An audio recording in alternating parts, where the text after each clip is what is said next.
From the NewsTalkSTL studios in St. Louis, it's the Right Mind Show with Todd Showalter.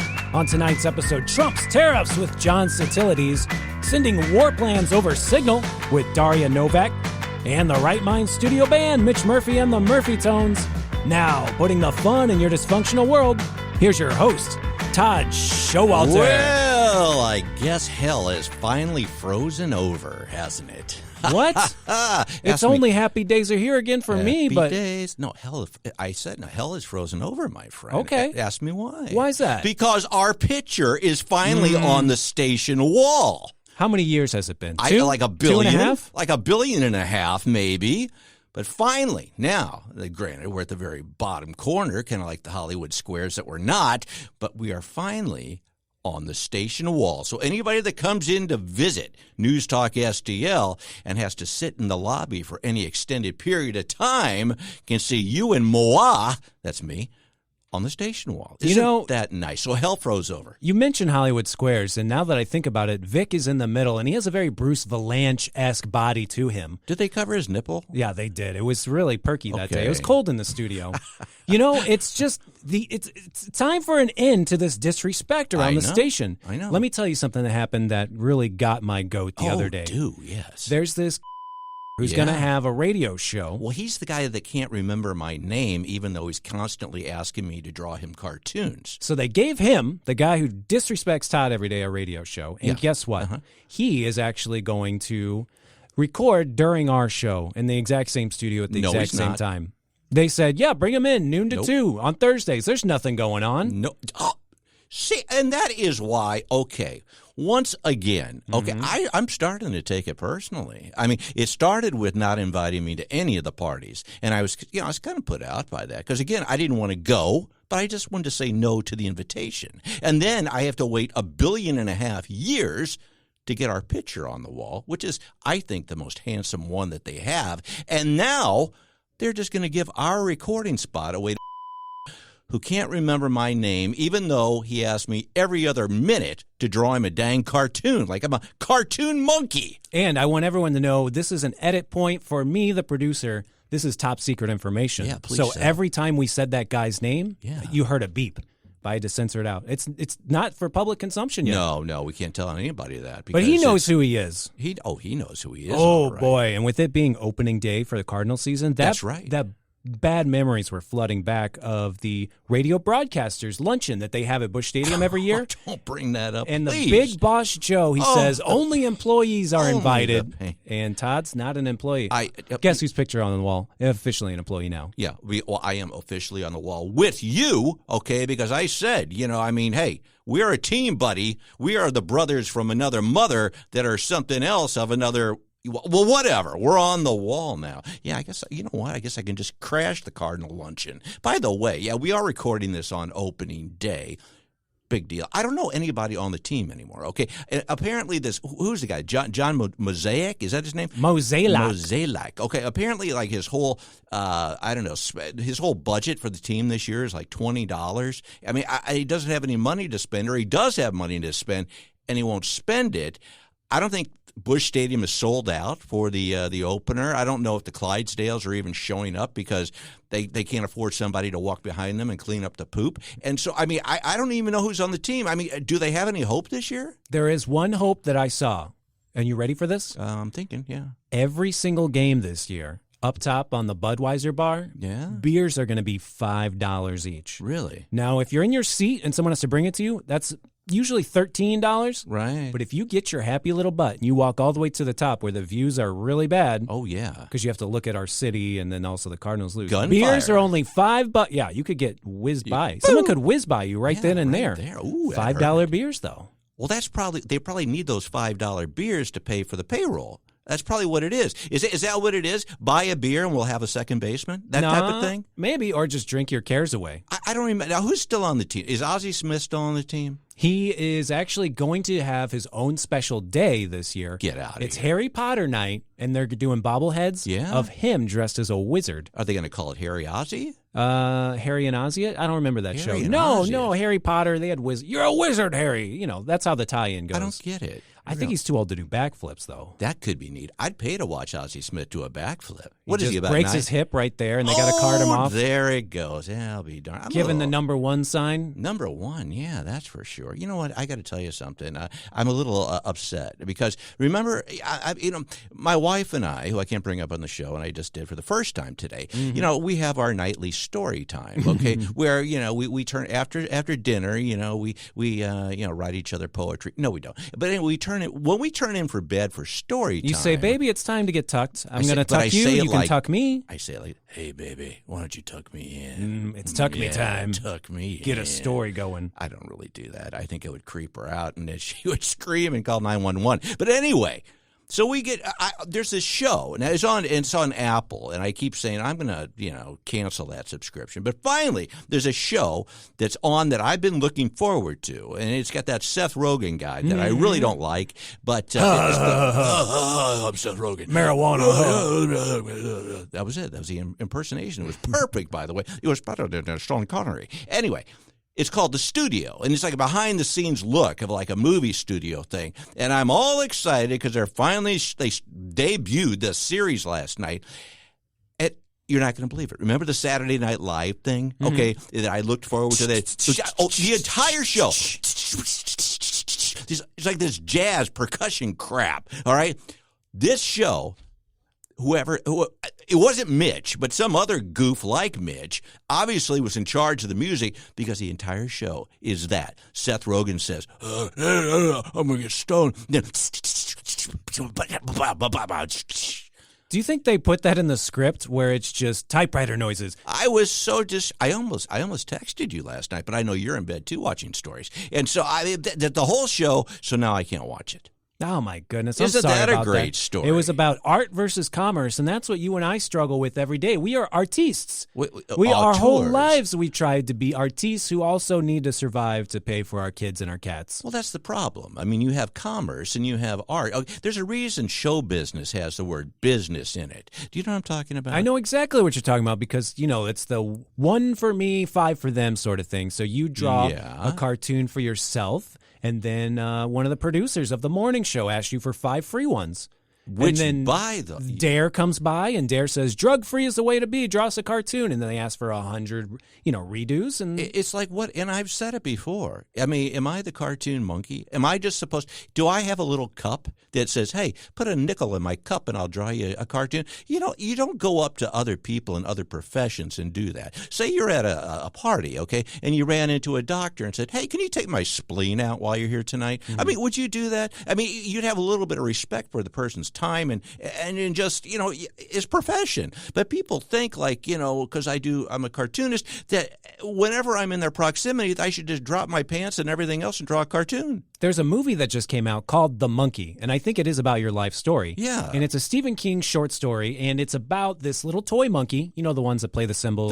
That was my running mate. Or play the drums. This one, they couldn't get the rights to the cymbal monkey, so they got the drum monkey to fill in. Drum monkey. And every time you play with the drum monkey, someone dies somewhere else. What if that was your deal that you made with the devil? Every cartoon someone asked me to draw, someone else has to die. It's like It's a Wonderful Life. But Morning show producer wouldn't care. No, I don't think he would care. He'd say, hey, you know what? I want to have another T-shirt made, and I need you to do me do a cartoon. Jimmy Stewart. It's a wonderful life. So, Jimmy. So you want to be an angel. It's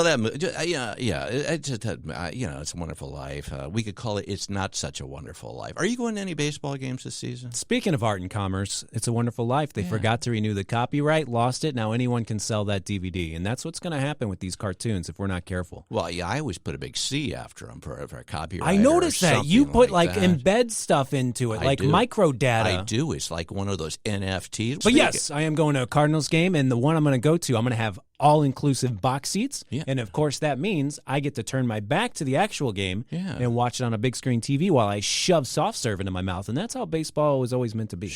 What? Soft serve? You get some softy freeze in your mouth while you watch the game on the big screen TV in the all-inclusive suite. So you don't have to look out at the field. So you're in an all-inclusive suite. Mm-hmm. This isn't something I wasn't invited. Well, obviously, Yeah, of course you're not invited to. Okay, so it's just another event that I wasn't invited to. And this is right up your alley because it is called the Poo Hole Suite. The Poo Hole? Yeah, the Poo Hole Suite, and I know you'd love it in there. Poo Hole? Yeah. Poo Hole. The Poo Hole Suite. The Poo Hole is Sweet Poo Hole. The 703 Club, they call it. That's how many times the guys took his balls out into the outfield. He takes his balls out of his poo hole? No, it went out into the upper deck. He upper decked into the poo hole. He went to the upper deck, and that's where his poo hole is. And that's where you're going to be. That's You're where I'm going to gonna be in be. the poo hole eating soft serve something. Exactly. Wow, that sounds really... let's save some of this for the end of the show because we have a guest coming up. We do have a guest. We actually have a lot of guests coming up. Our first guest, we're going to have John Still. I can't ever say his name. And you ever notice, like I always the say, sweetest sound to anyone's ears is their own name being butchered by Todd. That's what I do. And I butcher their name. And if you notice, every show I say,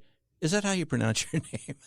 Because I butcher it. It's like, is your name John? It's usually like, hey there, John, you take it from here. Yeah. Have you ever done that to somebody where you can't remember their name and you say, how do you spell your last name? And it's like, Smith. I did this the other day. Really? What Nick happened? Schroer was in the studio. Yeah. Senator Nick Schroer and his chief of staff. Chief I of didn't know his staff. name at all, even though he's got a show on our station. Right. And I said, hey, what's your Twitter handle? And he said, I don't tweet anymore. And damn it, that just didn't work. But luckily, since he's chief of staff, I was able to call him Chief. Chief? And he didn't catch on. I was like, thanks, Chief. Chief. His name's Eric Michael, though. Oh, okay. Well, because I'm very Chief. forgettable name, but Eric great Michael. guy. Okay. Well, I don't care. His picture's not on the wall like ours. Okay. But we do have John That's a good tease. We're going to have Find John out. on. We're going to have John on to talk about some global and domestic ramifications of the Donald Trump tariffs, and we may even get his name spelled or said right by the end of the show. We'll find out. We got that and many more things coming up on the Right Mind Show. In the meantime, I'm Todd Showalter, along with my bestest buddy in the whole world, Joey V. We'll be right back. Coming up next on the Right Mind Show with Todd Showalter, Trump's tariffs with John SITILDES.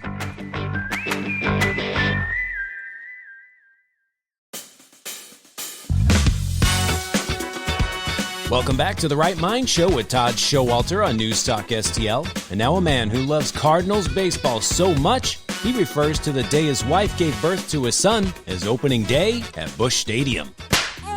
Play ball! And we're back. I'm Todd Showalter, along with my bestest buddy, Joey V. And on the line now is, as you well know, everybody, I mean, I butchered your last name, John. So, I mean, we have John, is it SITILDES? Or how do you pronounce your last name? I messed it up last time. It's very close, Todd. It's John SITILDES, a proud Greek name. Got it. SITILDES. Okay. I butchered it before, but I promise I will only do it all. 3 or 4 more times during the show. Hey, well, thanks for joining us. Call me again. John. It's the easiest thing. That's what I say. I ask people, that's what when they can't pronounce my last name, I say, just call me John. And that's what I do.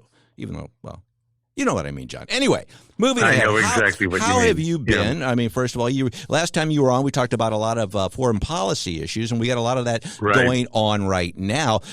Before we get into it, I mean, what's your take on things so far with the Trump administration and the whole foreign policy outlook?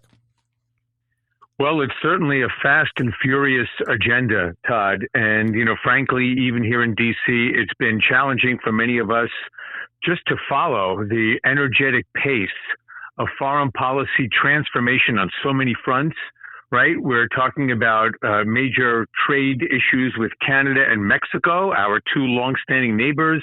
The U.S. and Europe are probably reframing their relationship both on security ties from a NATO perspective and their trade ties between the U.S. and the European Union. President Trump openly looking to realign U.S. and Russian relations and to sort of downgrade the posture of the Ukrainian war in the context of U.S.-Russia. And then, of course, the larger question is, can we provide for some type of long-term stability in the Middle East? And the grandest question of all is, will there be some type of a long-term bargain between Washington and Beijing involving trade, technology, Taiwan, and so many other flashpoints in the Pacific region? So just a kaleidoscopic array of foreign policy, national security, and geopolitical issues that we're dealing with here. Yeah, I mean, I was going to say, as opposed to the last administration, I mean, it's night and day as far as things going on. How do you think that, I mean, the big talk now is, the tariffs, obviously, and how that's going to affect everybody back in the United States. With everything going on and all the things that are being put into place, how do you think that's going to affect us back home? It's tough to tell, Todd, because we don't know what the end game looks like here, right? Mm-hmm. We know that, between the election and the inauguration, when Trump was talking tariffs about, in reforming our trade relations with so many countries and entities, we weren't sure if tariffs were an end to themselves or a means to achieve a certain end. And I think what we're looking at now, Todd, is frankly, it depends. I think with some countries and some markets, tariffs are going to be a permanent part of the relationship. And it looks like it's certainly going to be the case between the U.S. and China in certain key industries to protect American national security, to protect our pharmaceutical and medical equipment supplies. I mean, we learned a lot from the COVID lockdowns and what happened with the disruption of supply chains and how dependent we were on the Communist Party of China for so many aspects of America's health and well-being.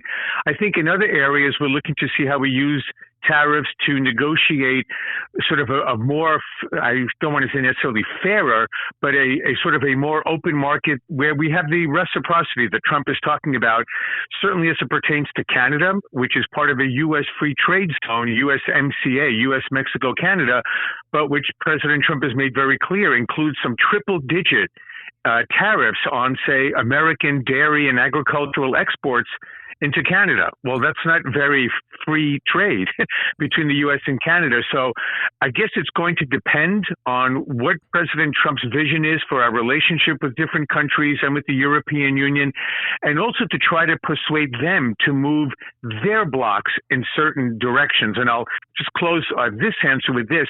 Europe is going to be fascinating to watch here, Todd, because we have both the European Union as a trading bloc.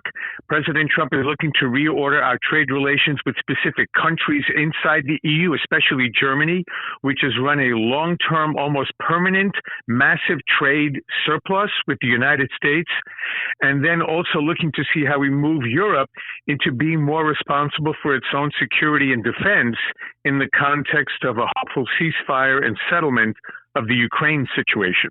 Right. And that was one of the big things that I wanted to talk with you about, because you look at the things that happened with, if you go back to a few weeks ago with Ukraine, when we had the big meltdown at the White House where, where Zelensky pretty much got chewed out, or however you want to look at it.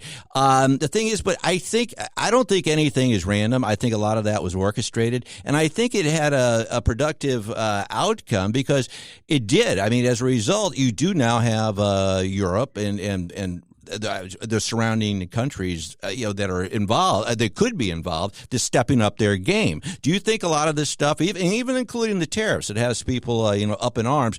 I mean, do you think there's like a bigger objective along with all this stuff? I mean, because it seems like there's long-term value if you look at, some of the short-term, effects that they may have.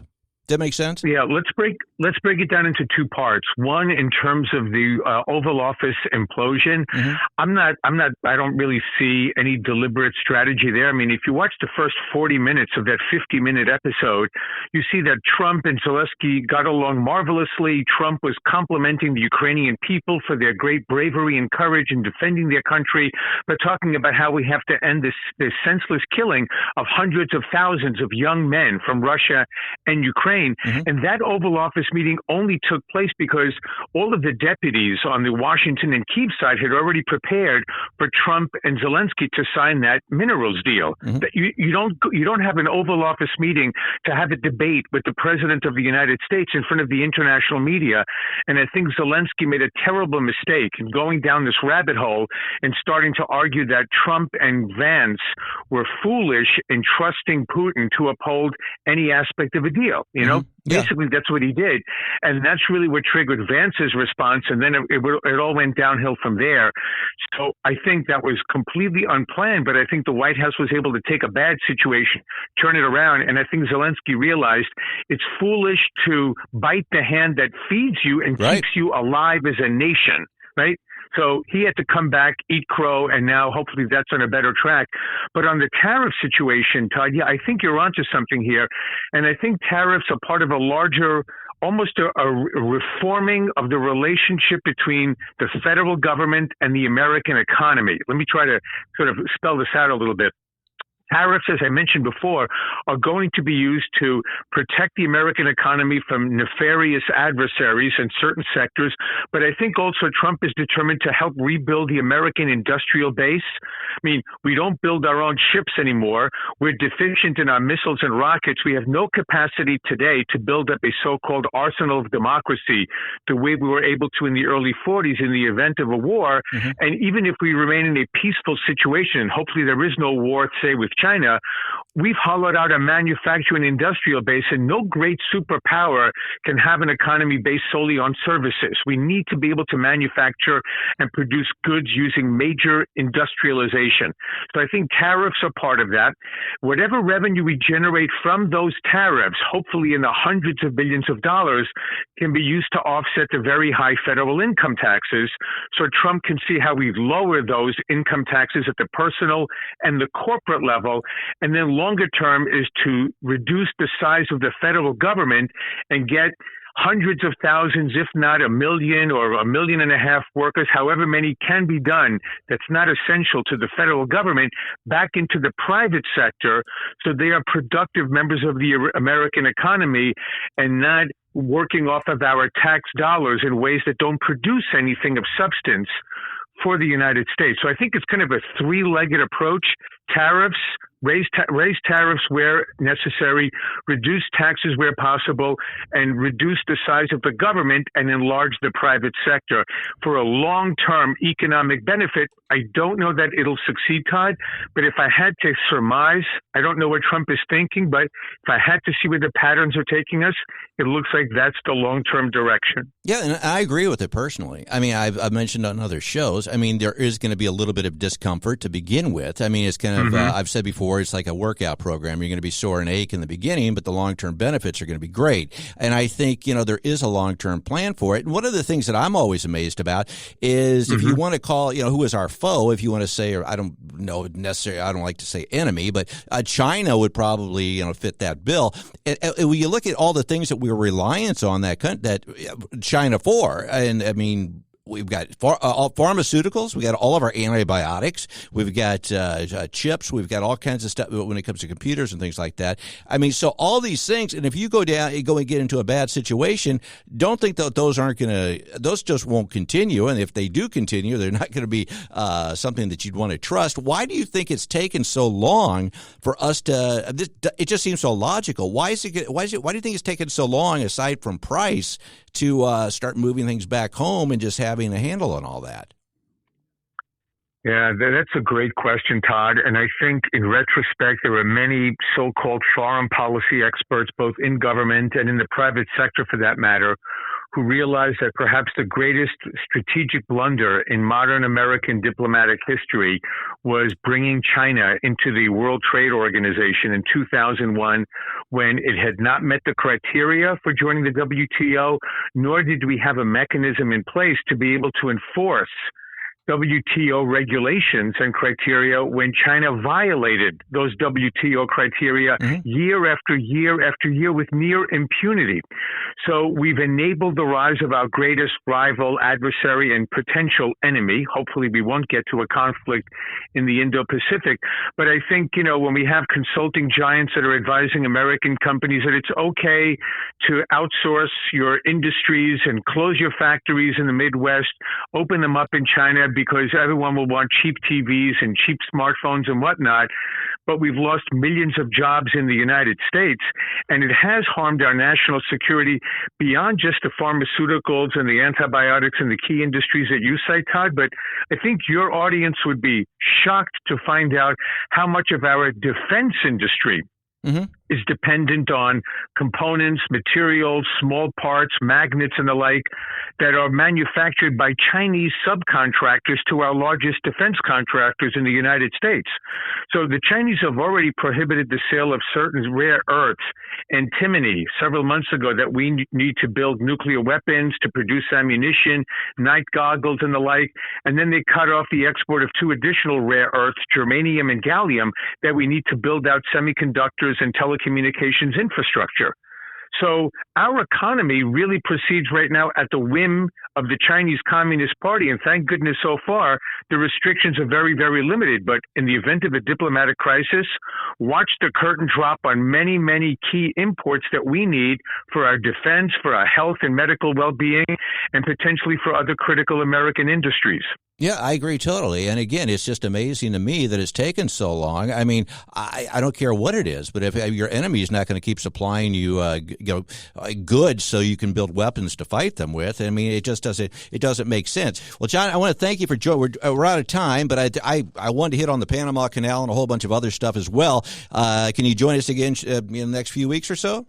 Let's do it again, Todd. Always a pleasure to be with you and your audience. Okay. Thank you for having me. All right, thank you. And I'm going to say it again, John. You say it one more time for me. SITILDES. SITILDES. You know what I'm going to do, John? I'm going to practice that 100 times. SITILDES. John SITILDES. Well, thank you very much, my friend. We will have you back in a few weeks to finish up this conversation, okay? Thank you. Good to be with you, Todd. Thank you again. All right. Take care. Bye-bye. Interesting stuff, my friend, the whole global issue. Because, people, again, I mean, they get all kind of up in arms about, oh, my gosh, gas, this, and, where car parts are going to cost more and all that. But you got to look at the whole global issue. Is there anything out of the corners of the world that you think of that you really depend upon that, may not be there if all hell goes into a handbasket? Something I heard John SITILDES say. See, I can't do it. SITILDES. We got to ask Stel. He's our station Greek, okay? Mm-hmm. And by the way, the best hugger, okay? Have you ever had one of Stel's hugs? Yeah, of course. Oh, I mean, he hugs you. And he's towering, too. Oh, you've got to hope that you didn't go to, Taco Bell beforehand, okay? Because, you may leak a little bit. But he's a big guy that likes to give hugs. I think maybe we ought to ask John there's a saying, they say, it's all Greek to me. That means the words are all jibba-jabba, and you don't know what he said. And that's perfect for a guy who's in this foreign affairs, domestic policy stuff, because if you're dumb, you won't catch it. No, he's very smart. I don't know if I caught a mistake, though. John SITILDES said that there was a three-legged approach, and that's actually a lot slower than a three-pronged approach. Well, you're right. If you tie two guys together with their big, what's in the middle, they won't be able to run very fast. I've seen this at many a picnic where somebody usually takes a tumble. But three-pronged, I think that maybe refers to electricity. I don't know. You plug in an outlet with three prongs, you get some power. Well, you mentioned the three-legged thing, okay? And I think I know. Do you know, and I totally got off course as far as asking you about things from other corners of the world you may be dependent on, but this is much more important. I was talking to a young person, a college student, and one of the university fraternities at the University of Missouri, there's hazing stuff going on. Probably Sig Tau. Those boys were always up to no good. Well, one of the things one of their infractions, if you want to call it that, was they were in trouble for doing something called like the elephant line or something like this. Yeah. Did you hear it? They all get behind each other, like they form a line. Silence of the Lambs style. You tuck it. You got to grab the person in front of you, their trunk, okay, if you know what I mean, and you just have like a parade going. And I thought, what in the hell? I mean, and this is like, this is hazing. This is like, well, I just wouldn't take part of it. I mean, I'd go do that at a sorority, okay, but I wouldn't do that in a fraternity. Now with all this hazing you're talking about, I'm worried about the price of marshmallows going up, because one of the things I had to do to get into my frat I never joined was keister them. I had to keister as many marshmallows as I could, and then the next guy had to eat them. Oh, my chubby bunny. My mom's favorite stories that she would tell me was she joined a sorority. She was also at the University of Missouri, but they had hazing in the sororities back then. I got a good chuckle out of this, but she told me that one of their hazing rituals or whatever they did, they would blindfold people, okay? And they would make them grab certain things and eat it. And so they had somebody that had put a peeled banana in a toilet, and somebody had to stick their hand in and eat it, and she said she didn't do it. She would not do it. And I said, well, it probably smelled like a banana. Even if you weren't blindfolded, I don't think that affects how disgusting that is. She told this story in the middle of my parent-teacher conference when I was in sixth grade. I think it was a distraction. They were talking about what a horrible student I was, and she said, I once picked up a banana out of a toilet. Yeah, thanks, Mom. You got me out of that one. I always think about in movies like Train Spotting when the guy has to get his heroin suppository out of the toilet and he jumps in the dirtiest bathroom in the world. Like, you have to literally watch the set design people bring in a brand new toilet from Home Depot, get out the chocolate in the microwave and melt it, because if you just walk on set and see that thing just disgusted up, there's no way you'd be able to act in that situation. Heck no. You have to see it happen in real life to know mentally, okay, this is all just chocolate and it's all going to be okay. But maybe it isn't. Well, that's the other thing. Those Johnny on the spots, those orange, are not orange, they're like green. If you were, those are the most disgusting, putrid things I've ever encountered. If you were to go in a Johnny on the spot, or whatever they call them now, and drop your keys or your phone down one of those, those canals of hell, would you actually go in and get it? I wouldn't. I just say, I'm not getting in the house and I'm not going to call anybody.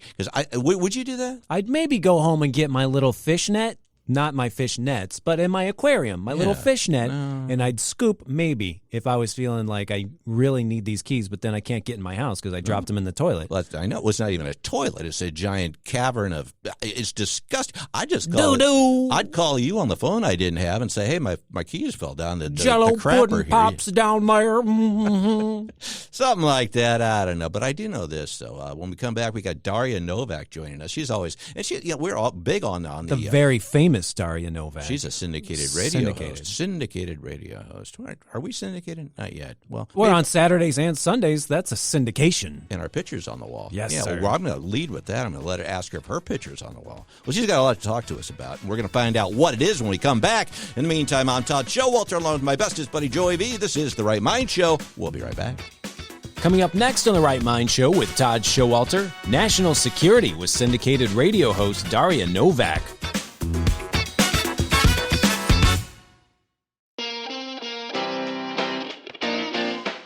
Welcome back to The Right Mind Show with Todd Showalter on NewsTalkSTL. And now a man who is so tan, he is in the Coppertone Hall of Fame for winning the most bronze gloves in a single season. Todd Showalter.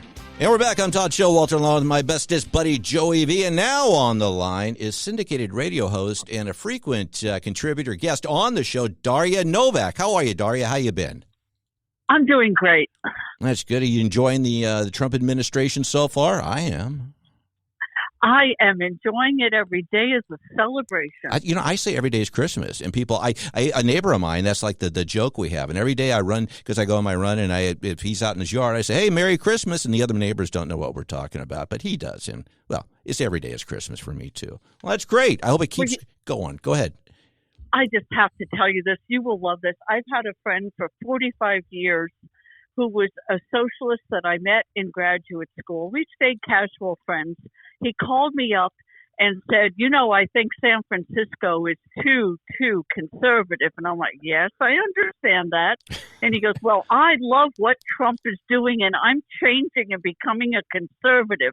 It's about time. Wow. Can you believe this? I'm getting calls left and right from people through the years that I've known that have been liberal who have just said it's about time somebody stands up for the American people. Well, and apparently the whole state, the whole state has pretty much had it. There's a good chance that it may turn red. Between the stuff that Gavin Newsom is pulling and now you got Cams that may be running. Oh, my gosh, I can't even believe that, running for governor. There are a lot of people, even in the most liberal socialist areas, that are like you just said. They said, we can't take any more of this. Please, they're tapping out. We need some sanity. Do you see that happening more widespreadly?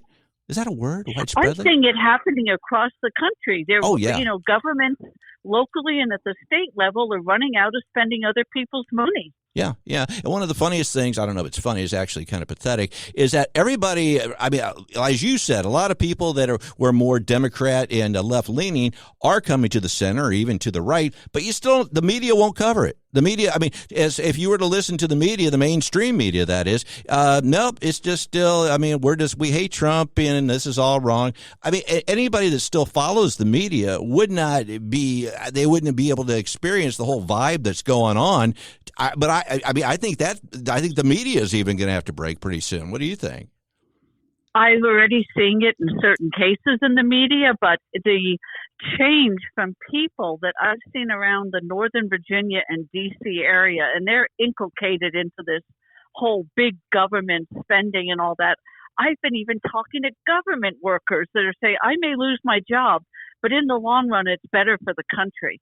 I have not really heard from many people, and I talk to people across all parts of the spectrum that have really said, hey, I want to stand up for the crooks in Washington. I want to stand up for being controlled by government.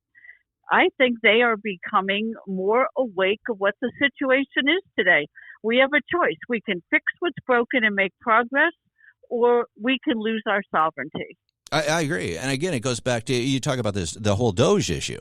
To me, I cannot fathom the people that are all up in arms about this, because the people have used a lot of analogies, but it's basically like somebody pointing out the person that's been ripping you off or stealing out of your wallet, and they're going to be held accountable for it. But you still have some, far left, brainwashed liberals, whatever, that just, this is terrible. Elon Musk, and we're going to burn the Teslas and do all this other absurd stuff. Are there some people is there some group or cult of people that you think just will never change? Because talk about just, throwing common sense out the window when you have somebody pointing out all the horrible illegal things that have been going on, and theft, and you name it. I mean, how could you be against that? The only way I can figure out that some of these people continue to support the craziness is Stockholm Syndrome, or something like they have been brainwashed. Uh-huh. There's no other logical explanation. Why would any American citizen in their right mind support corruption and graft and the government having total control over our lives? It doesn't make sense.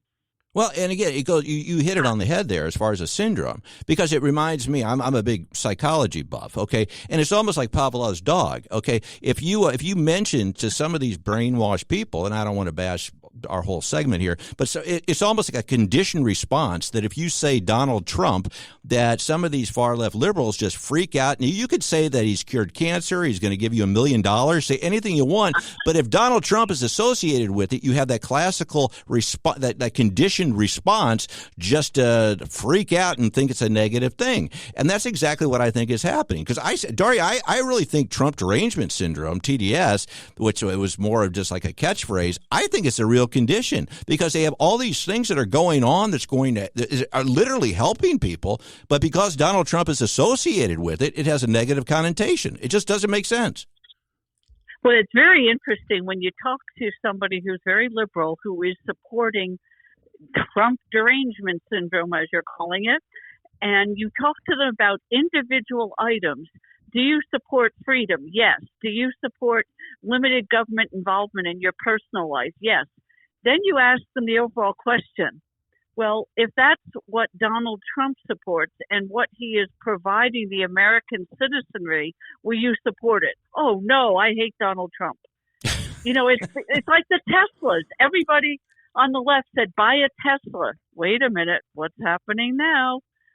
Teslas are not in favor. And that's just, and I thought there was going to be a wake-up call. That would be it. I mean, you're right. A year ago, everybody's running around saying, or as far as the left, that is, you got to buy a Tesla. We got to save the world, save the environment. We got to do all this stuff. We got, Tesla. And now, just because of the association with Donald Trump, they're setting on fire, burning the same cars that were supposed to save the planet. It just, do you not care about global warming, or do you not? I mean, it just doesn't. There's no logic. There's no common sense. And as you said, I'm glad that some people are finally waking up, because hopefully there'll be momentum in that, and eventually, I don't think we're ever going to save them all, but maybe we can save the majority. It's unbelievable to me.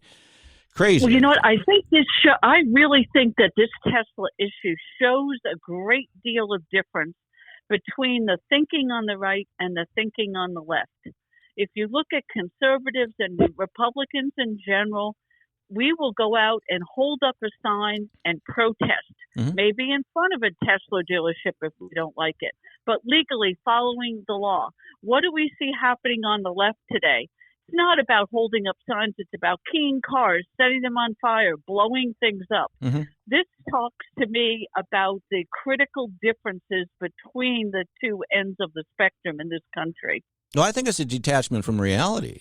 I mean, you have it, and they, again, another trigger for them, they always bring up as defense, and you always know you've won the argument when they bring it up, is the January 6th thing, which is being proven now was more orchestrated and put together and wasn't as, Trump's. It wasn't his big deal as they're all making it out to be. But now, I mean, meanwhile, you have something like that, but then they'll go out and burn cars, burn cities, you destroy all kinds of stuff, call people names. I mean, it's like they don't see that they're doing the exact same thing, and it's just a detachment from reality. And I don't know how you converse or explain or even have a conversation in any possible adolescent manner with somebody that can't deal with reality. It's unbelievable to me, but we could talk about that the entire segment. But I wanted to ask you about, you mentioned before we came on the air about all the stuff going on in China. What would you like to touch base on that about? Well, I think it is very critical right now that with the U.S. depleting our munition supplies with Europe and in Ukraine, that we need to be paying attention at the same time as to what China is doing. China supports Russia to the point where it has enough armaments to keep the war in Ukraine going. It keeps the West occupied. But if we look at what's happening in Asia today, I am very concerned not only about cybersecurity, but the potential between 2027 and 2030 of a kinetic war in Asia. Mm-hmm. China is preparing. They have over 1,200 ferry boats that are supposed to be able to carry cars, but have dual use for carrying of troops. They may not have to attack Taiwan in a physical battle, but they may.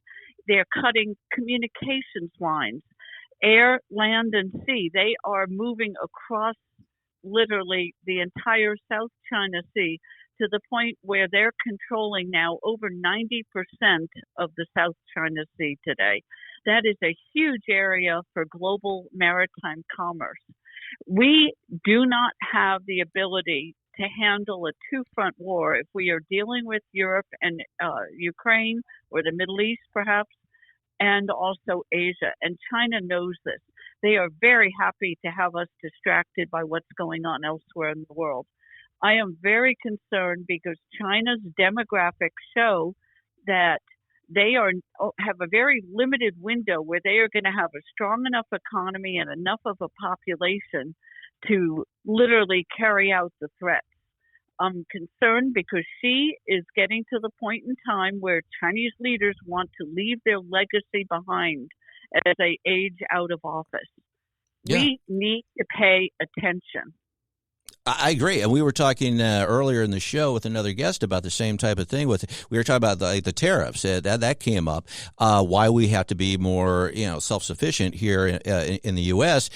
Because look at all the stuff that we rely on China for. That's going to be cut off if there's ever a big whether it be God forbid a war, but if there was some type of conflict, that's all going to be gone. And I think that's a good point. You have stuff going on. We got the Ukraine-Russia deal. We've got the stuff in the Middle East. Do you think people are just like saying, hey, that's just an afterthought, and they're not looking over their shoulder to see what's going on over there? We have a very short attention span in the United States. What's in the media and the top of the headlines today seems to be gone tomorrow. We are facing the greatest long-term threat to the United States we've ever faced, and that is literally an alliance: China, North Korea, Iran, and Russia. Mm-hmm. This is not going away. These are countries that are communist states that are willing to divert a lot of their resources to aggressive offensive military programs. We have to recognize this, and we have to recognize the strength of China's ability to go overseas into different economies and to impact the politics and infrastructure of other countries. We saw that Donald Trump, thank goodness, took back, in a sense, the Panama Canal. There were Chinese companies managing each end of the canal. Can you imagine if there was a conflict? You know darn well that the Chinese port facility manager would not allow American military ships to transit that canal. Yeah, of course There's not. so many things like that going on today with China. Rare earths and metals that we need that come out of Africa and other places that we really can't duplicate right now in the U.S. because our sources have no place to process that material except in China. If we're at war with China, do you think they're going to allow us to process the rare earths that are needed to build military aircrafts and satellites? No. It's not going to happen. No, you're exactly right. We also brought up pharmaceuticals. You got like almost a majority of the I forget the actual number, the percentage, but antibiotics. I mean, you look at we're relying on antibiotics for China for that. So you've got things that just everyday citizens need. And again, you look at even because of the way that their labor structure is, and they're paying people like 12 cents a day or whatever. Yeah, I'm being a little facetious, but I mean, based on that, you have people that say, okay, we're going to buy a $20 television and overlook that, but there's a lot more that goes into that whole issue than just electronics and our own well-being. Because you're right, our defense is dependent on it, our pharmaceuticals, and all that's going to stop if there ever is a conflict. What do you think the best strategy, or do you think we're already doing it? What do you think the best strategy from our standpoint should be? I think that we have to follow through, and I think the president is doing this. I should start out by saying we need to follow through, to be consistent, to hold the line. We saw in the Obama administrations and the Biden administration, at least somebody in the Biden administration, even if it wasn't the president, that were constantly walking back and saying, we won't tolerate this, and then they tolerated it. Mm-hmm. We need to stand strong and tell China that they are not a world leader. They are not part of the free world. If they want to participate in global politics in the free world, they have to behave as a normal nation state, and they are not doing that right now. Whether it's the Arctic, the Antarctic, South America, Africa, you can find examples where China is misbehaving across the globe. We allowed China under President Clinton to have permanent MFN status, which allowed their economy to grow at a rapid pace. We have to hold China accountable. We can't continue to do this. If we do, we will lose our own sovereignty, and we will see Mandarin in every school system. Anything else you want to? We got about 30 seconds left. Anything else you want to hit upon before we let you go? Parents have to keep watching the schools with their children. Mm-hmm. Make sure that you know what your kids are learning and it's not indoctrination. Yeah, we could talk about that on a whole nother show. So I hope that we do, because there's a lot of hot issues even right now that are coming up about that. Can you join us again soon? I would love to come back. Okay, well, thank you, Daria. I appreciate it. And as always, it's insightful and you're a wealth of knowledge. So good luck. By the way, before we let you go, where can people catch your show? We are on AMFM247.com and also on terrestrial stations around the country in major markets. Okay, great. Well, we'll have people check you out as well. And again, I appreciate you being on. Until next time, thank you. Thank you. All right, Daria Novak. But this whole thing that's going on now with like this leaked text or whatever it is. What was it called? Signal or whatever? Yeah, Signal. Right, Signal is like some type of texting type thing, like it's WhatsApp or I don't know what the heck it is. But I mean, apparently the guy from The Atlantic was included on this thread or whatever, and now the left is all up in arms because all of our secrets are out. I think this whole story about Signal is ripe for some sort of parody song that we could record so that more people find out about the Right Mind Show. Because can we do it? We're advertising on a budget, and so I was thinking maybe... We have a budget? Little Beyonce. Signal. What does that sound like? All the Signal ladies. All the Signal ladies. Put your right hands up. Put your hands up. Put your hands up. Put a ring on it. If you wanted, you should have put a ring on it. Put a ring on it. In made a phone call instead of texting. Yeah. You should have put a ring on it. Put a ring. Is that ring like your security ring or like your ring on your hand? You're being daft right now. You know I'm talking about your cellular phone. Oh, yeah. Calling someone. Give them a ring. A ring on it. Yeah. Well, hey, in the meantime, I'm Todd Showalter along with my bestest buddy, Joey B. Mitch still not doing anything. You've been listening to The Right Mind Show. Until next time, bye-bye. Thanks for tuning in to The Right Mind Show with Todd Showalter. To find out about all things Todd, go to toddsprod.com. We will see you next Saturday night at 5 p.m. and Sunday afternoon at 2 p.m. right here at 1019 94.1 News Talk STL and always streaming online at newstalkstl.com.